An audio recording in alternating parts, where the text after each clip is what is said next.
Yang pertama adalah make Christ first, last, and best in everything. Jadi, jadikan Kristus yang pertama, yang terakhir, dan yang terutama dalam kehidupan kita. Nah, mungkin saya mau bertanya sedikit untuk teman-teman semuanya. Kira-kira apakah teman-teman secara pribadi sudah pernah mengalami eee, pengalaman jatuh cinta dengan Kristus? Atau maaf,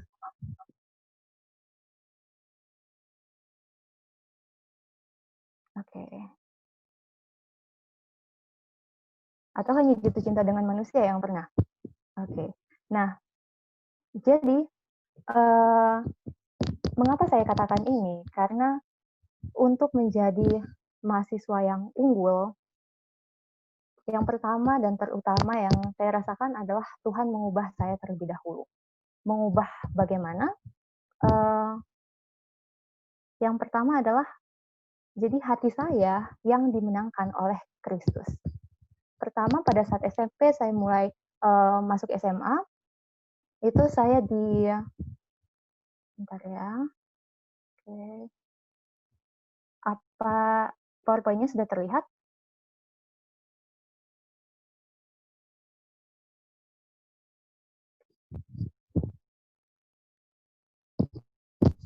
Oke, tes boleh ada yang ya, puji Tuhan sudah terlihat ya. Jadi, jadikanlah Kristus yang pertama, terakhir, dan terutama. Waktu saya pindah dari Medan menuju Manado di SMA, ada satu sahabat saya yang sekarang adalah rekan dokter gigi, Stefani Siahaan. Dia memberikan satu surat, kita pasti suka surat-suratan waktu kecil ya. Kemudian dia sampaikan satu pesan yang saya sangat ingat sampai sekarang. Adalah jadikan Kristus tempat curhat utama. Nah, jadi teman-teman, kalau kita punya masalah, kemana kita curhat yang paling pertama? Atau siapa yang kita approach yang paling pertama? Nah, saya ditempatkan pada satu pengalaman kehidupan di mana saya itu yang tadinya setengah hati ya melayani walaupun sudah generasi ketiga, justru karena generasi ketiga Advent biasanya hanya melaksanakan iman kita karena tradisi seperti itu. Kemudian saya dibawa pada satu situasi yang nggak menyenangkan di luar zona nyaman saya. Pokoknya pendek cerita tahun 2011 bulan Desember setelah tamat SMA itu saya kena perforated appendicitis di luar negara kita, terus di luar keluarga saya, dan waktu itu kita lagi retreat di Cameron Highland, Malaysia, di luar kampus. Jadi sangat-sangat di luar dari zona aman. Tapi di situ singkat cerita Tuhan menunjukkan bahwa saya masih bisa tenang karena saya rasakan itu pertama kali saya benar-benar merasakan Tuhan yang ada di samping saya. Nah, pada saat itu baterai HP mati, kemudian guru-guru tidak bisa ikut, dalam operasi semuanya. Tapi di situlah saya pertama kali benar-benar tahu Tuhan itu benar-benar setia buat saya dan saya akhirnya jatuh cinta pada Tuhan. Nah, dari situ mulai sedikit demi sedikit dikikis, eee, apa ya, kebergantungan saya kepada hal yang lain di luar Tuhan. Nah, eee, yang kedua adalah, pengalaman make Christ first, last, and best ini pada saat saya bersekolah, kemudian saya tersandung pada kutipan-kutipan banyak sekali pelajaran bahwa, eee, jangan ada hubungan yang tujuannya di luar dari pernikahan, apalagi untuk, anak muda. Waktu itu saya masih pokoknya umur 19 tahunan, kemudian akhirnya itu salah satu keputusan terbesar yang agak berat sih untuk saya lakukan. Cuman setelah saya bicarakan dengan pasangan saya waktu itu, "Lah kita ini tujuannya apa? Masih jauh ke depan belum ada. Bagaimana kalau kita fokus saja dulu? Toh Kristus kita belum dapat, jati diri kita belum dapat, apa yang kita akan harapkan?" Seperti itu. Akhirnya kita agak-agak, kotor juga sih purpose-nya karena fokusnya 2 tahun, toh saya baca umur 21 tahun itu sudah mulai stabil. Jadi okelah kita rehat dulu 2 tahun, seperti itu. Nah, cuma yang saya mau katakan kepada teman-teman sekalian, bukanlah untuk memutuskan hubungan, dengan pasangan pada saat ini, tapi kadang-kadang Tuhan memanggil kita untuk memutuskan hubungan dengan berhala-berhala yang membuat hubungan kita dengan Tuhan terasa hambar, sangat hambar.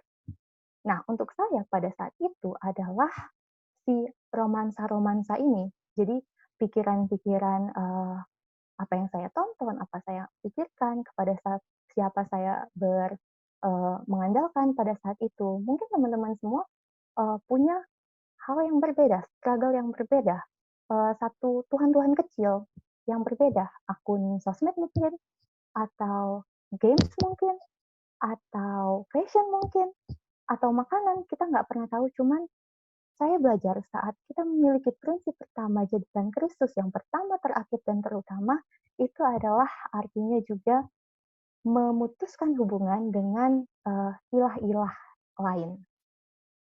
Nah, eee, akhirnya apakah Tuhan meminta kita memutuskan hubungan tersebut agar kita menderita supaya diri kita senantiasa madesu seperti itu? Enggak, tapi sebenarnya Tuhan sedang memberikan kita eee, satu blessing in disguise. Selama ini saya sadari bahwa kenapa saya tidak bisa menjadi outstanding student atau outstanding Christian, karena saya terbiasa minum dari broken cistern atau kendi-kendi yang pecah atau yang bocor. Apa yang kita harapkan dari kendi-kendi yang bocor ini? Tapi Tuhan bilang, connect kepada siapa? Kepada Tuhan, karena dialah sumber kehidupan, dia sumber kebahagiaan. Nah, dalam pengalaman selama menjadi student, dengan melakukan hal ini menempatkan Kristus yang pertama, terutama saya jadi tahu prioritas saya apa, saya jadi tahu kemana saya harus datang setiap kali saya susah. Jadi saya puji Tuhan, kalau Tuhan menempatkan situasi bahagia, artinya Tuhan ingin kita datang tersenyum kepada. Tapi kalau Tuhan izinkan kendala-kendala, skripsi susah, dosen pemarah, kendala keuangan, dan lain-lain. Nah, hal itu juga biarlah membuat kita bukan jauh dari Tuhan, tapi datang kepadanya, lari kepadanya dengan air mata kesedihan itu. Jadi, baik kegembiraan, baik kesedihan, kita tetap datang kepada Tuhan. Satu yang ayah saya katakan dan yang saya selalu ingat, apapun yang terjadi, pro Tuhan. Nah, inilah yang kunci pertama yang ingin saya bagikan. Apapun yang terjadi, pro Tuhan, jadikan Kristus yang pertama, terakhir, dan terutama. Nah, ini akan membawa kita kepada kunci yang kedua di Messages to Young People, halaman 183. Make student, make your student life as perfect as possible. Jadikanlah kehidupan perkuliahanmu, para murid-murid, para student-student, para mahasiswa-mahasiswa menjadi yang sesempurna mungkin. Nah, saya ceritakan sedikit, jadi sebelum saya mengenal Kristus, arti kata, saya itu bisa melakukan hal setengah-setengah. Kalau saya melakukan lebih daripada orang lain, itu aneh. Nanti saya dikucilkan. Nanti saya nggak sama dong sama teman-teman, gitu loh. Ya kan? Mungkin ada teman-teman yang merasa sama, teman-teman yang ngerasa minder kalau mau menjadi berbeda. Nah, tapi setelah saya kenal Kristus, akhirnya saya disanggupkan bahwa Kristus sudah melakukan segalanya yang terbaik untuk saya, kenapa saya tidak melaksanakan yang terbaik untuk dia juga? Pada awal perkuliahan saya bertemu dengan satu teman orang India, seorang wanita.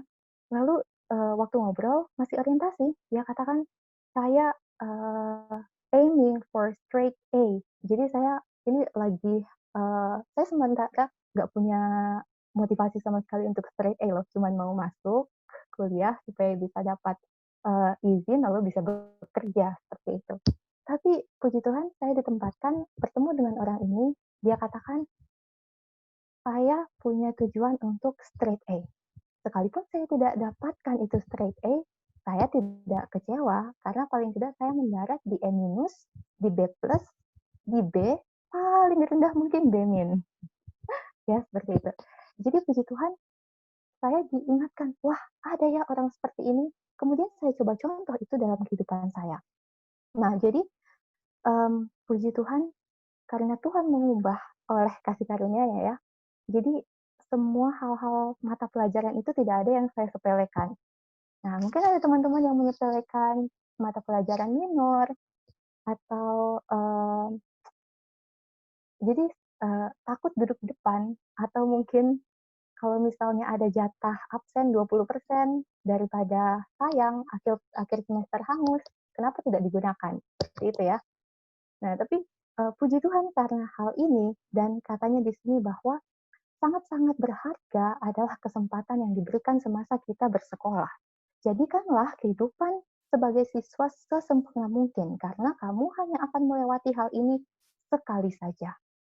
Nah, saya masuk kuliah di usia 22 tahun, teman-teman, di mana mungkin, rasa rendah diri itu pasti ada juga ya.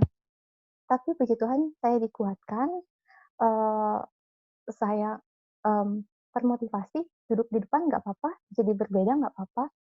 Kemudian tulisan-tulisan yang apa, catatan yang guru itu kalau misalnya saya nggak sempat catat, saya foto, kalau diizinkan foto ya biasanya. Terus saya rekam, lalu saya review kembali. Nah, itu kan orang mungkin kalau sahabat-sahabat seumuran saya atau orang kuliah, "Ngapain sih kamu? Kayak kamu terlalu deh," seperti itu. Cuman karena kembali lagi, yang pertama make Christ first, last, and best. Karena Kristus lakukan yang terbaik, kenapa tidak saya lakukan yang terbaik? Nah, kemudian di saat itu juga saya coba cari tahu cara belajar saya seperti apa. Saya suka menggambar, saya suka warna-warna, jadi saya gambar-gambar. Guru-guru nulis, saya gambar gitu kan. Kemudian di perpustakaan saya review kembali, belajar kembali, saya warnai. Kemudian, capek nggak? Ya iya ada capeknya. Makanya kalau misalnya tidur siang kan sangat baik tidur siang, tapi nggak lebih dari 1 jam, 2 jam. Jadi biasanya di meja perpus atau di tempat tidur kamar, saya, duduk seperti itu, tiduran, saya timer 15 sampai 20 menit. Nah, biasanya kalau bangun kan seger lagi ya. Nah, kurang lebih itu adalah hal-hal lain yang membantu saya belajar, make our student life as, perfect as possible. Karena di sini dikatakan dalam True Education halaman 12, "Higher than the highest human thought can reach is God's ideal for His children." Teman-teman, saya yakin semua teman-teman adalah anak Allah dan Tuhan bahkan satu surga ini akan bekerja sama supaya kita bisa mencapai tinggi dari yang paling tinggi yang kita bisa pikirkan, surga akan bantu kita untuk lakukan. Nah, bukan artinya kita jadi perfeksionis, ngoyoh dengan kekuatan kita sendiri, kembali ke yang pertama. Tetap mengandalkan Kristus. Jadikan Kristus sebagai patokan utama. Apa yang harus saya lakukan? Kemana saya harus pergi? Nah, ini juga mengartikan bahwa saya pernah ada waktu kuliah di mana kita akan ujian, saya nggak sempat belajar banyak, kemudian waktu itu saya belum renungan pagi. Apa yang harus saya putuskan? Nah, kayak yang Kak Riden bilang, kira-kira apa yang jadi prioritas kita sebagai medical missionary seperti itu. Nah, puji Tuhan saat kita menempatkan prioritas kita Tuhan, saya ingat saya berdoa, Tuhan ya ampun, ya udah saya akan buka renungan pagi, saya akan renungan pagi dulu. Sampai di kelas, teman-teman tahu, gurunya bilang, gurunya lupa ada ujian. Jadi gurunya bilang, minggu depan aja ya, katanya. Puji Tuhan. Uh, Tetap connect kepada Tuhan, lakukan, jadikan masa student ini masa yang terbaik. Dan satu lagi teman-teman, seringkali kita mengharapkan sesuatu, misalnya ya, yang jomblo pengen merit, yang padahal kita lupa, yang merit ingin mengulang masa jomblo itu. Jadi gunakanlah masa itu dengan sebaik mungkin, seperti masa belajar ini. Mungkin kita pengen kerja langsung, tapi ingatlah bahwa semua masa akan tiba, jadi gunakanlah yang terbaik. Yang ketiga adalah do your best and the duty lies nearest you. Maaf, jadi lakukanlah yang terbaik kepada hal-hal yang ada di dekat Anda. Artinya adalah jangan kita memandang terlalu ke depan untuk keinginan kita supaya kita mendapatkan tanggung jawab lebih, tapi kita lupa ternyata Tuhan menempatkan tanggung jawab kecil bagi kita, yang itu pun kita ternyata abaikan. Nah, jadi pada tahun pertama, tahun kedua saya diberikan tugas di choir, saya lakukan dengan setia. Akhirnya tahun ketiga, nah ini juga pelajaran bagi kita, jangan takut untuk mengambil atau menerima tanggung jawab yang diberikan atau satu tugas yang besar. Kalau kamu tidak mampu, memang kamu tidak pernah mampu. Karena Kristus yang memampukan kamu sampai saat ini. Akhirnya saya jadi ditawarkan menjadi, bukan ditawarkan, dipilih sebenarnya menjadi Presiden Departemen Nutrition and Dietetics pada waktu itu tahun ketiga, di mana saya juga dipercayakan untuk tugas AUP, ada Indonesian Fellowship yang saya pegang memulai skripsi saya, kemudian di choir juga. Nah, Tuhan ini bagaimana harus dipegang. Cuman saya yakin dan percaya kalau Tuhan sudah tunjuk, dia akan tanggupkan. Seperti itu.